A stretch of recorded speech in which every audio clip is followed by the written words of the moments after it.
they've blown the economy into these immense bubbles. And they blow a bubble up, and if a pin comes along and puts a little hole in that bubble and it starts to leak, to prevent it from bursting, they will slap some tape on it, and then to stimulate the economy, they'll blow it bigger and bigger.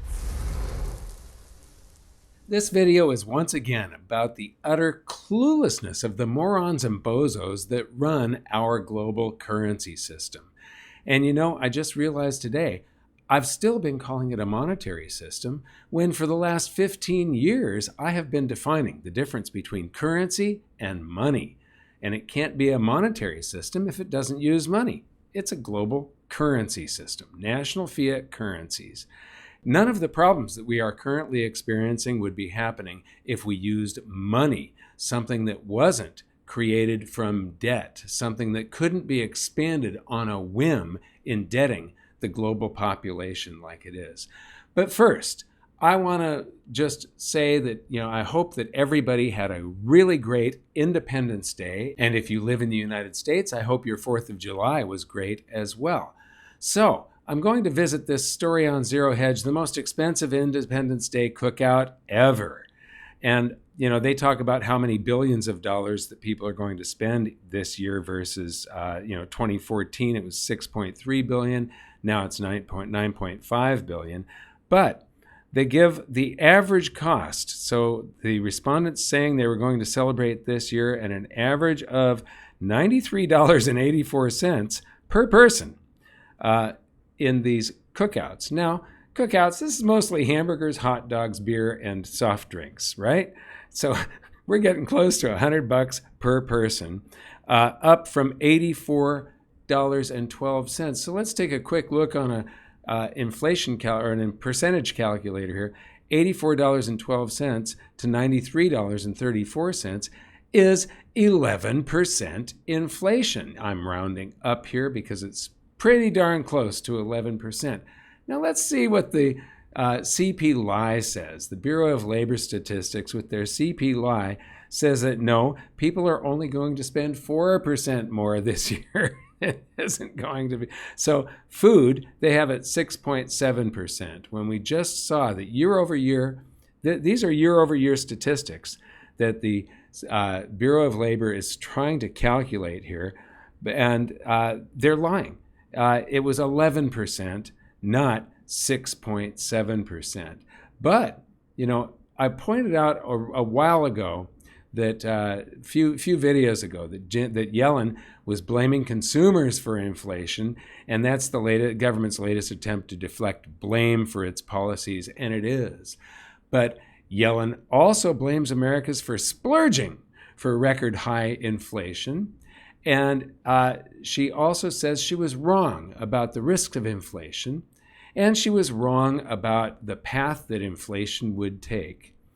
Well, it's I pointed out before that it's not the consumers. The Federal Reserve inflated the monetary base. This is reserve balances. Now, reserve balances went from, before the pandemic, a low of 4.439, so 4.4 trillion, up to 4.193 trillion.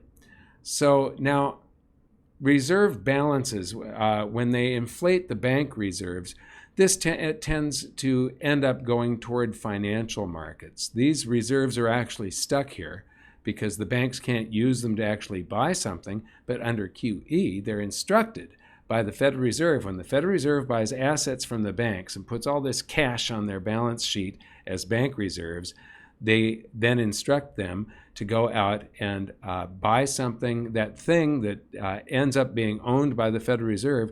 The Federal Reserve can't pay Charles Schwab or Fidelity for a bond or whatever.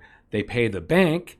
The bank then pays, they create M2 bank credit currency, bank IOUs. That goes into the bank account of Charles Schwab or Bank of America Securities or whatever entity purchased that sold that bond or asset to the Federal Reserve, because all of this is created when the Federal Reserve buys something. That's where the bank reserves come from. The Federal Reserve has to buy an asset to increase bank reserves, but because they can't pay them directly, it gets stuck in the reserve accounts of all of these banks.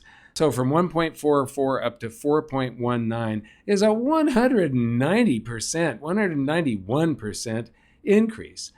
Now, the Federal Reserve only has a couple of different tools that they can use to manipulate the economy. One of them is currency creation. The other one is interest rates. And they have influence over interest rates. And that influences how much currency the banks are going to create. When interest rates go down, more people borrow currency, and the M2 currency supply expands. So I showed the M2 currency supply in the last video about inflation, going from this low of 15.4 or whatever up to 22. And so 15.3 to 22, that's a 43.8% increase in the currency supply. Now, the reason for this is the Fed has only a couple of responses. They've blown the economy into these immense bubbles, and they blow a bubble up, and if a pin comes along and puts a little hole in that bubble and it starts to leak, to prevent it from bursting, they will slap some tape on it, and then to stimulate the economy, they'll blow it bigger and bigger. And so lately, we just heard from the absolutely clueless Christine Lagarde, the president of the European Central Bank, and I want you to listen to this. Inflation has just pretty much come about from nowhere. She doesn't understand that. She says inflation has pretty much come about from nowhere when they printed trillions of euros and had negative interest rates for years. Now they pretend that they didn't cause any of it. So let's take a look at the European Central Bank. We're going from a low here of about 4.6 something trillion up to, this is central bank assets. Now, the only way that they can acquire an asset is to create the currency to buy that asset.